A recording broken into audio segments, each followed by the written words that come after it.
The evening sun cast long shadows through the floor-to-ceiling windows of the penthouse office where Malcolm Big Shaq Jefferson sat alone, frowning at the papers spread across his desk. Outside, the city skyline glittered, but Big Shaq barely noticed the view he'd once been so proud of. Instead, his attention was fixed on the customer feedback reports from his flagship restaurant, Culinary Heights. "This doesn't make sense," he muttered, running a hand over his closely trimmed beard.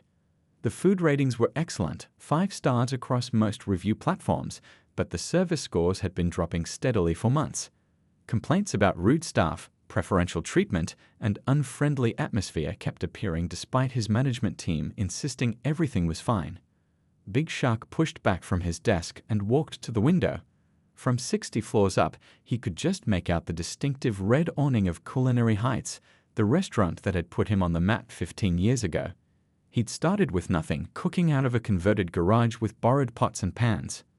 Now he owned 12 restaurants across the country, had written 3 best-selling cookbooks, and hosted his own cooking show. People recognized him on the street. They asked for selfies and gushed about his famous spicy lamb stew. But success had its price. When was the last time he'd actually worked in the kitchen at Culinary Heights? When had he last greeted customers or watched how his staff interacted with people who weren't food critics or celebrities? His phone buzzed. A text from his right-hand person, Lee, "Meeting with investors tomorrow at 10. Need anything else tonight, boss?" "No thanks," he texted back. Then he paused and added, "Actually, can you come up to the office? Got an idea I want to run by you." While waiting, Big Shaq turned on the TV mounted on his office wall and flipped channels until he landed on a documentary. A CEO was disguising himself as an entry-level worker in his own company, discovering shocking truths about how things really operated when the boss wasn't around. "That's it," Big Shaq whispered, the idea taking root instantly. When Lee knocked on the door 20 minutes later, Big Shaq was already scribbling notes on a legal pad. "You wanted to see me?" Lee asked, adjusting their glasses. "I know 1-hour service ratings are dropping," Big Shaq said without looking up. "Nobody's being honest with me about what's really happening at Culinary Heights. The managers say." "The managers tell me what they think I want to hear," Big Shaq interrupted. "I need to see for myself." He pushed the notepad across the desk. "I'm going undercover." Lee's eyebrows shot up. "Undercover? Like on TV?" "Exactly like on TV, but with a twist." Big Shaq leaned forward, his eyes intense. "I'm not going in as a new employee. I'm going in as someone most restaurants would rather not deal with, a homeless person." Lee frowned. "That's different." "Think about it," Big Shaq said, standing up and pacing the room. "A restaurant's true character shows in how they treat people who can't benefit them. If staff are mistreating homeless folks or anyone they think isn't worth their time, that attitude will eventually spill over to regular customers too." "But you're pretty recognizable," Lee pointed out. "Your face is on billboards and food magazines." Big Shaq grinned. "That's where you come in. I need you to find me the best makeup artist in the city, someone who can transform me completely and who knows how to keep a secret." "And when exactly are you planning to do this?" "Starting this weekend. 3 days should be enough." Big Shaq was already pulling up his calendar on his tablet, clearing appointments. "Cancel everything except the investor meeting tomorrow." "What about the charity dinner on Sunday? You're the keynote speaker." Big Shaq paused, then shook his head. "Find someone to replace me. This can't wait." He looked back at the customer reports, his expression hardening. "My restaurant was built on the idea that good food brings people together, all people. If we've lost that, we've lost everything." Lee nodded slowly, beginning to understand. "I'll make the arrangements, but please be careful out there." "I will," Big Shaq promised, looking out at his restaurant in the distance. "I just need to know the truth." 2 days later, Big Shaq stood in a small, unmarked studio downtown, staring at his reflection in a full-length mirror. He hardly recognized himself. "Stay still," said the makeup artist, a short woman with purple hair who went by the nickname Flo. She dabbed spirit gum along his jawline, then pressed on patches of gray stubble. "This adhesive needs 30 seconds to set properly." Big Shaq tried not to flinch as she worked. His normally smooth, clean-shaven face now looked weathered and tired. Flo had applied special makeup to create the appearance of dirty skin, added false wrinkles around his eyes and mouth, and even changed the apparent shape of his nose with clever shading. "You're sure this will hold up if I sweat?" he asked. "Or if it rains?" "This is theater-grade makeup," Flo replied, stepping back to examine her work. "The same stuff they use in Hollywood. It'll stay put unless you deliberately try to remove it with the special solvent I gave you." She handed him a small bottle. "Keep this with you, just in case." Lee sat in the corner, scrolling through a checklist on their phone. "We've got the clothes from the thrift store. 3 layers like you asked. Everything washed but made to look worn out." Big Shaq nodded, turning to see his profile. The transformation was remarkable. His usually broad shoulders now seemed hunched and smaller under the baggy, mismatched clothes. Flo had even created the illusion of missing teeth when he smiled. "What about my voice?" Big Shaq asked, speaking in his normal, deep, confident tone. "Lower the volume about 50%, Lee suggested, and maybe add a slight rust. But don't overdo it, just sound tired." Big Shaq practiced, mumbling a few phrases. "Water, please. Do you have any work? Could I sit here for a minute?" "Better," Lee said. "But remember to avoid eye contact too much. From what I've observed, people who've been on the streets a while tend to look down or past you, not directly at you." "Right," Big Shaq muttered, trying again. This time he hunched more, kept his gaze downward. Flo added final touches to his disguise, yellowing his teeth slightly with temporary stain, messing up his hair, and adding dirt under his fingernails. "Don't wash your hands much for the next few days," she advised. "Real grime will make this more convincing." Big Shaq nodded, a slight nervousness settling in his stomach. This was really happening. For 3 days, he would leave behind his comfortable life and experience the city as someone society often overlooked. "Here's the burner phone," Lee said, handing him an old flip phone. "It's got my number programmed. If there's any emergency, call immediately. I've also set up the backstory we discussed." Big Shaq carefully pocketed the phone. According to their plan, he would be Hank, a former cook who'd lost his job during restaurant cutbacks, then his apartment when he couldn't make rent. Close enough to his real background to be believable if he slipped up, but different enough to maintain his cover. "The staff at Culinary Heights have a photo of me as Hank," Lee explained. "I've told them I'm your cousin, and I'll be checking on the restaurant while you're away at a food festival in Chicago. This way, if I need to communicate with you in person, it won't seem suspicious." "Smart," Big Shaq said, impressed as always by Lee's attention to detail. "I've also arranged for you to stay at the shelter on 4th Street tomorrow night," Lee continued. "They have a bed reserved. But tonight I find my own spot," Big Shaq finished. Part of him wanted to know the real experience, not a watered-down version with safety nets. Flo handed him a small backpack containing a few essentials, a thin blanket, empty water bottle, the makeup solvent, and a notebook to record his observations.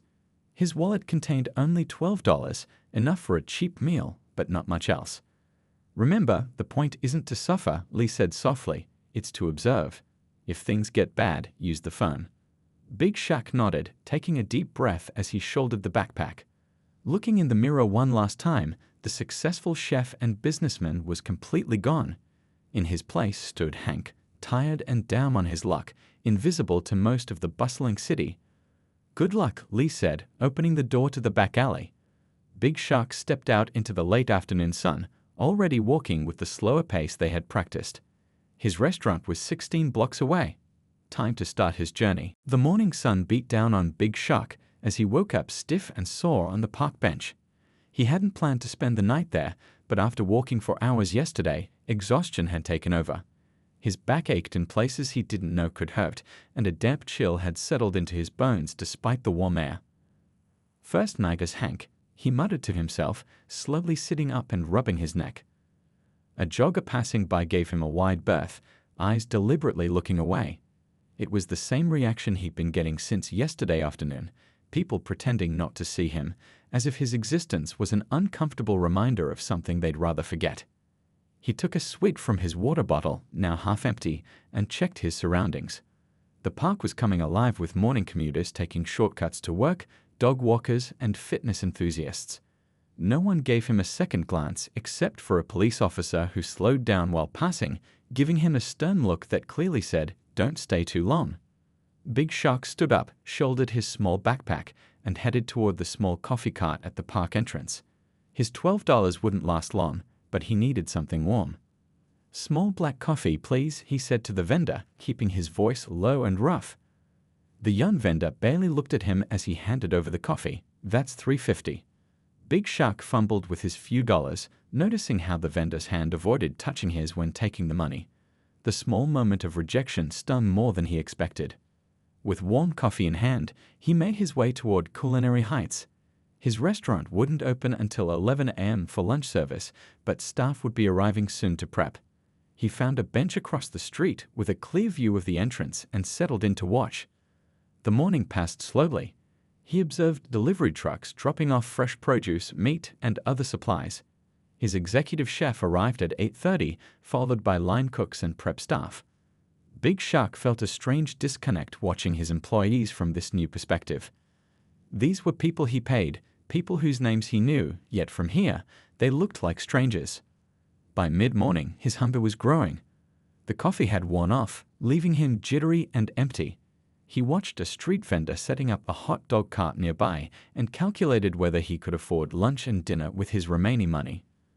A group of business people walked past, their conversation floating over to him. "Heard the food at Culinary Heights is amazing, but getting a reservation is impossible unless you know somebody." Big Shaq almost smiled. That had been the goal once, exclusivity, the place everyone wanted to get into. Now, as his stomach growled, he wondered about the wisdom of that approach. At exactly 11 a.m., the doors to Culinary Heights opened. The hostess, a tall woman with perfectly styled hair, took her position at the front desk.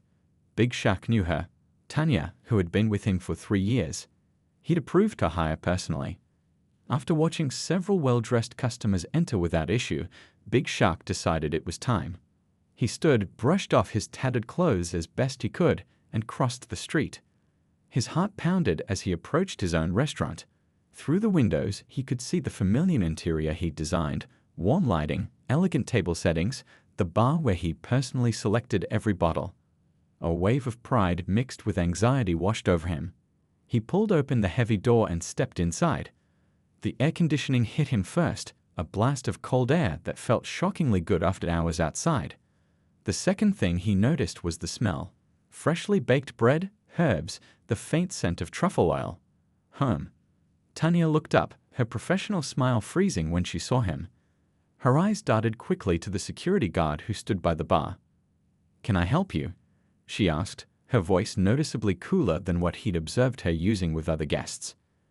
"I was wondering," Big Shaq said, keeping his voice rough, "if I could get a glass of water? It's real hot out there today." Tanya's smile tightened. "I'm sorry, but we only serve paying customers." "I understand," Big Shaq said, swallowing his surprise. "Maybe I could just sit at the bar for a minute. I don't feel too good in this heat." Before Tanya could respond, the floor manager, Pat, who Big Shaq had promoted just 6 months ago, appeared beside her. "Is there a problem here?" Pat asked, not addressing Big Shaq directly but looking at Tanya. "This gentleman wants to come in for water," Tanya explained, her tone making it clear what she thought of the request. Pat finally turned to Big Shaq, eyes cold. "Sir, this is a fine dining establishment. We're fully booked for lunch service." Big Shaq looked past them at the dining room. At least 6 tables sat empty, their reserved signs visible even from the entrance. "I just need some water," Big Shaq repeated. "I can wait outside after." Pat stepped closer, voice lowering. "Look, if you don't leave now, I'll have to call security. We can't have you disturbing our customers." The words hit Big Shaq like a physical blow. These were his employees, this was his restaurant, and they were treating a person in need like garbage. He looked around, hoping someone might object, but the other staff kept their eyes down, pretending not to notice. "I'll go," Big Shaq said finally, his voice thick with emotion he didn't have to fake. "Sorry to bother you folks." As he turned to leave, he caught sight of his own face, his real face, smiling from a framed magazine cover on the wall. Big Shaq, the chef who remembers his roots, the headline proclaimed. The irony wasn't lost on him as the door closed behind him, pushing him back into the heat. Big Shaq couldn't sleep that night at the shelter. The narrow cot was actually more comfortable than the park bench, but his mind kept replaying the moment he was turned away from his own restaurant. The look of disgust on Tanya's face, the cold dismissal from Pat, the threat of security, all for asking for a glass of water on a hot day. He lay awake, listening to the sounds of the shelter, snoring, coughing, someone crying quietly a few beds away. The man in the bed next to him, an older guy with a gray beard who'd introduced himself only as Pops, had shown him the ropes earlier. "First time in a shelter?"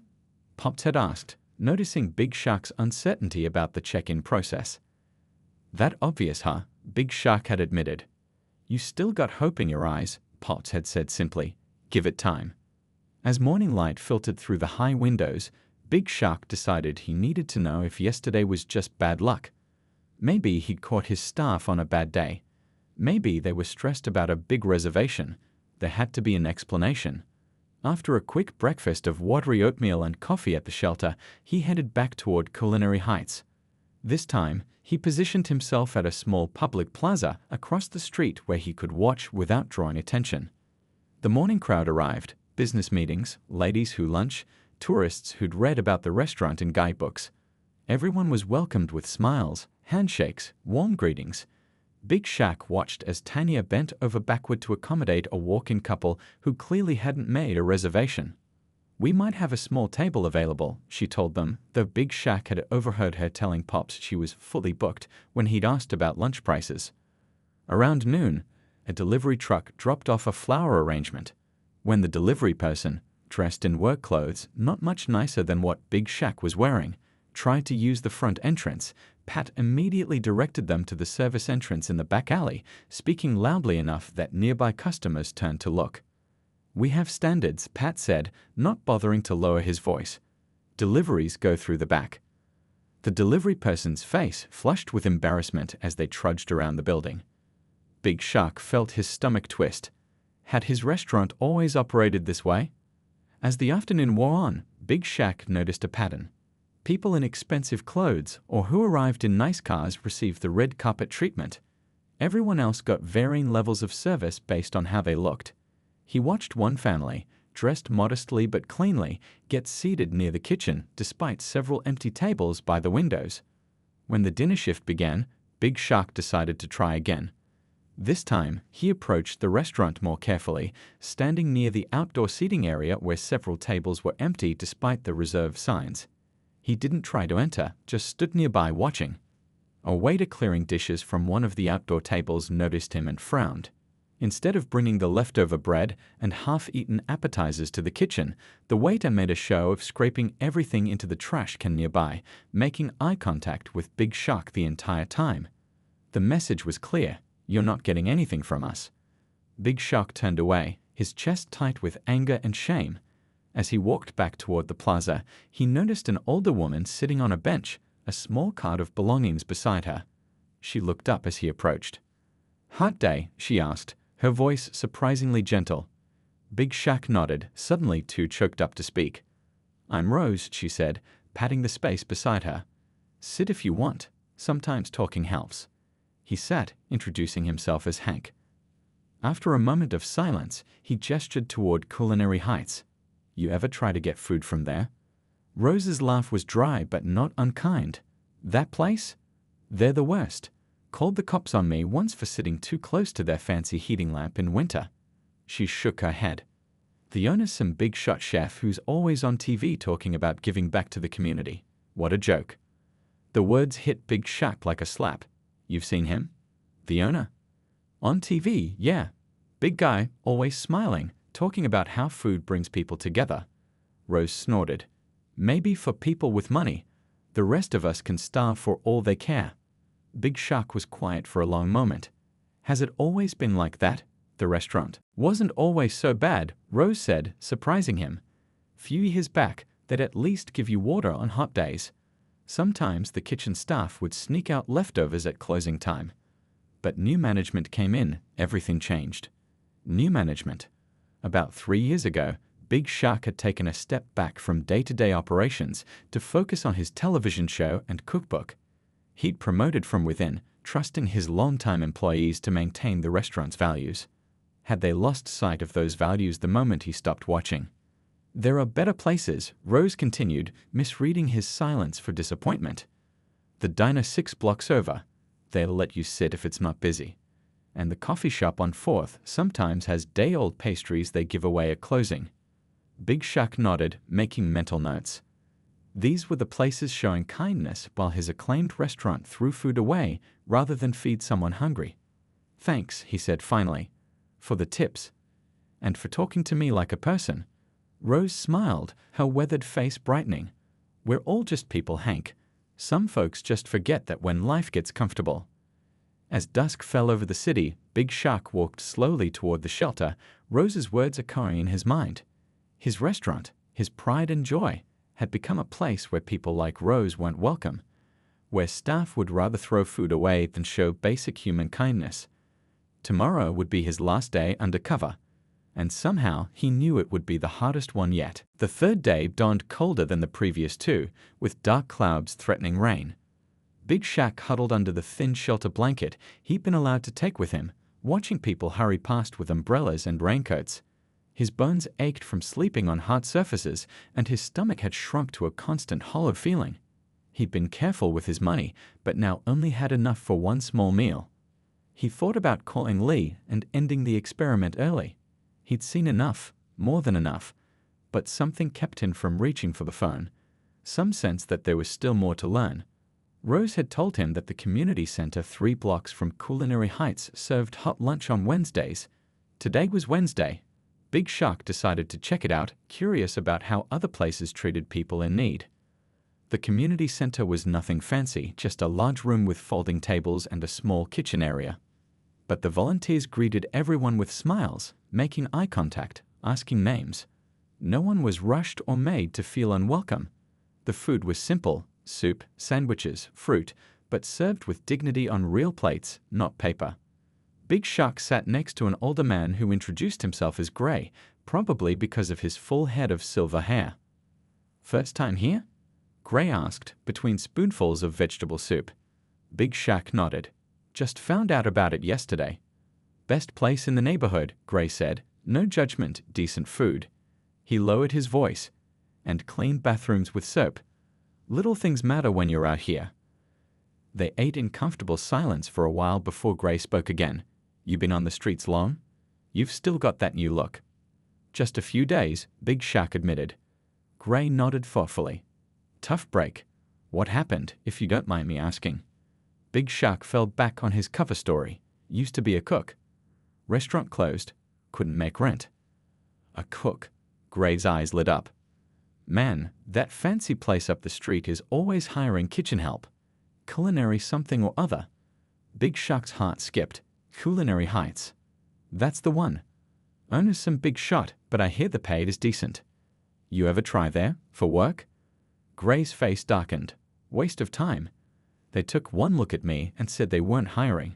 Same day my buddy saw them put up a help wanted sign. He shrugged. Their loss. I used to cook in the Navy. Can make anything taste good with the right spices. Big Shaq felt another piece of his heart crack. His restaurant wasn't just turning away hungry people, they were turning away potential employees based solely on appearance. After lunch, the skies finally opened up. Rain poured down, sending everyone looking for shelter. Big Shaq found a spot under the awning of a closed shop, watching the street turn into rivers. His thoughts were as stormy as the weather. Everything he built, everything he thought his restaurant stood for, it was all a lie. As evening approached, the rain eased to a drizzle. Big Shaq found himself drawn back to Culinary Heights, like picking at a wound. The dinner crowd would be arriving soon. Through the windows, he could see staff rushing to prepare, lighting candles, folding napkins into perfect triangles. He stood across the street, getting slowly soaked in the drizzle, watching the restaurant come to life. The warm glow from inside looked so inviting. If he walked in as Big Shaq instead of Hank, they'd fall over themselves to serve him. The thought made him feel sick. A movement near the back alley caught his eye. A woman, Rose, was huddled near the heating vent that pumped warm air from the kitchen.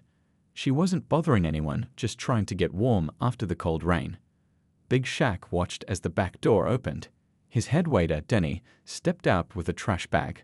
Spotting Rose, Denny's face twisted with disgust. "Hey, you can't stay here," Denny called out.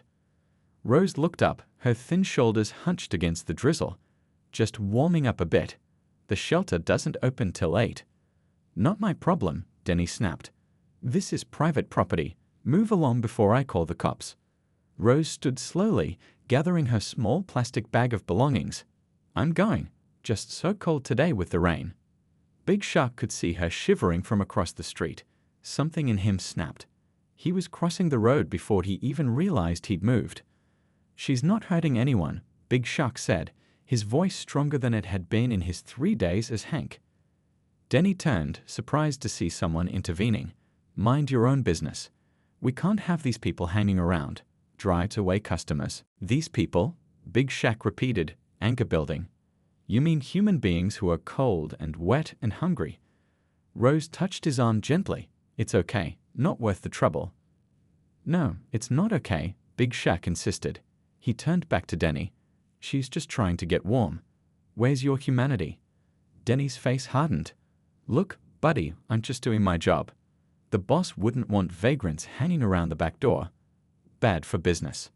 The words hit Big Shaq like a physical blow. The boss. Him. Is that what his employees thought he wanted? Before he could respond, the security guard, a big guy named Tom who Big Shaq had personally hired, stepped out from the kitchen. "Problem here?" Tom asked, his hand resting meaningfully on his belt. "Just removing some unwanted visitors," Denny said, smirking now that backup had arrived. Big Shaq looked at Tom, then at Denny, then at Rose's resigned face. These were his employees, this was his restaurant, and this was what it had become, a place where people in need were unwanted visitors. The rain fell harder, soaking through his thin jacket. In that moment, with cold water running down his face, Big Shaq made a decision. This charade had gone on long enough. Tomorrow, he would return as himself, and heads would roll. Big Shaq woke before sunrise in the shelter, his mind crystal clear despite the uncomfortable night. He'd barely slept, going over and over what he'd seen and heard during his 3 days on the streets. The clock on the wall read 5:17 a.m. Perfect. He needed to move quickly. He slipped out of the shelter quietly, nodding goodbye to the night attendant. Once outside, he pulled out the burner phone Lee had given him and made the call. "It's me," he said when Lee answered, voice groggy with sleep. "I'm done. Coming in now." 40 minutes later, he was back in the small studio downtown. Flo, looking sleepy but professional, helped remove his disguise while Lee made strong coffee. So Lee said, watching as the makeup came off and Big Shaq slowly reappeared. "How bad was it?" "Worse than I could have imagined," Big Shaq replied, his voice tight. "My own restaurant, the place I built from nothing, has become everything I always hated about the industry." As the hot water and soap washed away the last traces of Hank, Big Shaq felt his anger crystallizing into resolve. He'd seen his business through new eyes. Now it was time for everyone else to see it too. "I need you to call an all-staff meeting," he told Lee. "Everyone.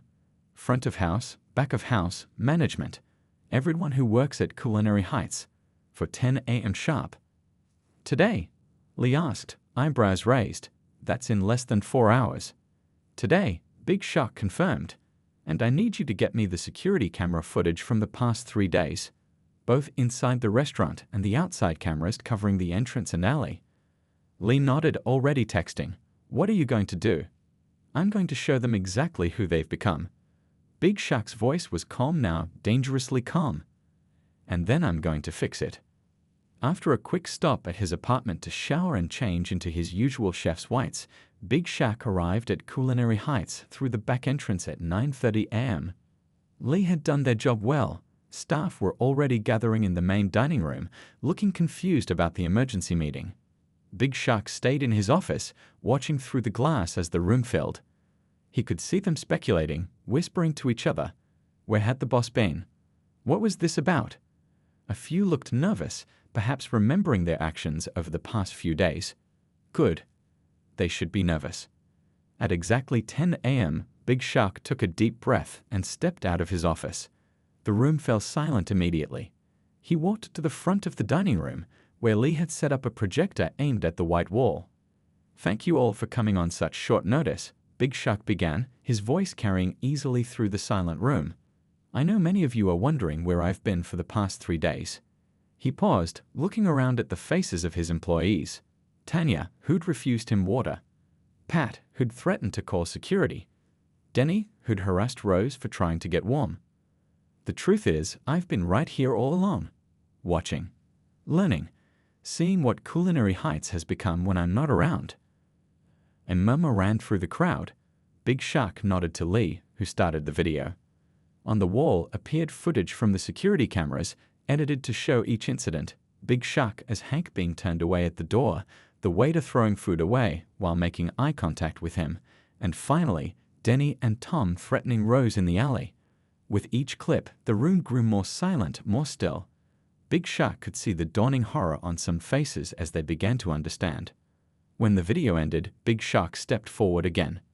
"Most of you don't recognize the homeless man in this footage," he said quietly, "but he should look familiar." Lee handed him a small mirror and a wet wipe. Big Shaq dabbed at his face, revealing a small patch of the makeup he'd worn as Hank. A collective gasp went through the room. "That was you," Pat whispered, face pale. "That was me," Big Shaq confirmed. "For 3 days, I lived on the streets. I slept on benches and in shelters. I went hungry. I got wet and cold. And I watched as the restaurant I built, the place that was supposed to be about bringing people together through food, turned people away because of how they looked."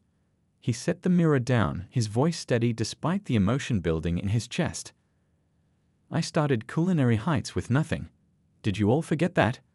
I was one missed paycheck away from being homeless myself when I scraped together enough for our first location. I promised myself then that if I ever made it, I would never forget where I came from." He looked around at his staff, some now in tears, others looking at the floor in shame. "But it seems that while I was busy building an empire, the heart of what we do got lost.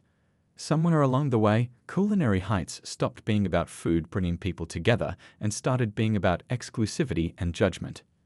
Big Shaq walked slowly among the tables, making eye contact with as many staff members as he could. "I met people these past few days, good people who have hit hard times. I met Rose, who just wanted to get warm by our vent on a rainy day. I met Gray, a trained cook who was told we weren't hiring because of how he looked. I met Pops at the shelter, who showed me kindness when I was confused and scared." He stopped at the center of the room. "These are the people we've been turning away. These are the people we've been treating like they're less than human." And it stops today. The silence in the restaurant hung thick and heavy after Big Shaq's words. Some staff members couldn't meet his eyes. Others looked stunned, still processing that their boss had been the homeless man they'd mistreated. Denny, the head waiter who had threatened Rose, sat with his head in his hands. Big Shaq let the silence stretch for a moment before continuing, his voice softer now. "I'm not standing here to shame you," he said finally. "I'm here because Culinary Heights needs to change, and that change starts today." He moved toward the large chalkboard where they usually wrote the daily specials and picked up a piece of chalk. "First," he said, writing as he spoke, "starting immediately, we will serve anyone who comes through our doors with the same respect and dignity, regardless of what they're wearing or how much money they have." A few staff members shifted uncomfortably. Pat, the floor manager, raised a hand tentatively. "But what about our image? Our clientele expects a certain atmosphere." Big Shaq turned to face him directly. "Our clientele can expect delicious food and excellent service. That's it. If seeing someone less fortunate enjoying a meal ruins their dining experience, then I don't want their business." He turned back to the board. "Second, we're creating a daily community table. One table, always reserved for those who can't afford to pay. One free meal per person, no questions asked, no judgment given." He wrote it down, then added, "Third, no more throwing away good food. Ever. At the end of each night, leftover food will be properly packed and donated to the shelter on 4th Street." The kitchen staff nodded, some looking relieved. The head chef spoke up. "We've wanted to do that for ages. The amount of food we waste is shameful." Big Shaq finished for him. "I know. And that's on me for not paying attention." He added another item to the board. Fourth, we're starting a job training program. We'll partner with the shelter to offer kitchen skills training and real work experience. He put down the chalk and turned to face his staff again. These changes are just the beginning, and they're non-negotiable. If anyone here can't get behind treating all people with basic human dignity, there's the door. No hard feelings, but Culinary Heights is going back to its roots. No one moved toward the door. Instead, Tanya, the hostess who had first turned him away, stood up. "I'm sorry," she said, her voice shaking slightly. "When you came in asking for water, I didn't even think about how hot it was outside or that you might be dehydrated. I just followed what I thought was policy." Big Shaq nodded, and that's the problem. Somewhere along the way, being unwelcoming became our unwritten policy. That's not who we are. That's not who we're going to be anymore. The room was quiet again, but it was a different kind of quiet. Thoughtful, perhaps even hopeful. "We're closed today," Big Shaq announced. "Instead of serving regular customers, we're going to deep clean, rearrange the dining room to add our community table, and prepare for a new beginning. Tomorrow, we reopen with our new policies in place." As the staff dispersed to begin working, Lee approached Big Shaq. "There's someone outside who wants to see you," they said quietly. "Rose." I recognized her from the footage and invited her in, but she's hesitant to enter. Big Shaq nodded and headed to the front door. Rose stood nervously on the sidewalk, looking ready to bolt at any moment. "Rose," he said warmly, "please come in." She shook her head slightly. "Your friend said you wanted to see me, but I don't understand why." Big Shaq stepped outside to join her. "I wanted to apologize for how you were treated here and to thank you." "Thank me?" Rose looked confused. "For what?" "For showing me kindness when I was disguised as Hank, for helping me see what my restaurant had become." Understanding dawned on Rose's face. "You're the owner?" "The one from TV." Big Shaq nodded. "I am. And I've been learning some hard truths about what happens here when I'm not around. Things are going to change, starting today." He explained the new policies to her, watching as disbelief slowly gave way to cautious hope on her face. "And there's one more thing," he added. "We need someone to coordinate our community outreach, someone who understands what people really need, who can help us do this right. It's a paid position with flexible hours and meals included." Rose stared at him. "Are you offering me a job?" "If you want it," Big Shaq said. "No pressure. But I think you'd be perfect." Rose was quiet for a long moment. "I used to be a social worker, you know, before everything happened." Big Shaq hadn't known that, but it made the offer even more right. "Then you're more qualified than anyone I could find." 6 months later, Culinary Heights had transformed. The community table was always full, with a mix of people from all walks of life. The job training program had already helped 5 people secure permanent positions, including Gray, whose seafood stew had become a customer favorite. Big Shaq moved through the busy dining room, stopping to chat with customers, some in business attire, others in worn clothes, all enjoying the same quality food and service. Rose waved to him from her small office near the entrance, where she was interviewing a new candidate for the training program. The bell above the door jingled as Pops from the shelter walked in. The hostess, not Tanya, who had transferred to one of Big Shaq's other restaurants, but a new hire with a genuine smile, greeted him by name and led him to the community table. Big Shaq watched, a warmth spreading through his chest that had nothing to do with the kitchen heat. His restaurant had found its soul again. The food critic from the city paper had written that Culinary Heights had somehow become both more exclusive, reservations were booked months in advance, and more inclusive than any fine dining establishment in the city. As he headed back to the kitchen to help with dinner service, Big Shaq passed by the framed article on the wall. The headline read, "Big Shaq's Culinary Heights, where breaking bread means breaking barriers."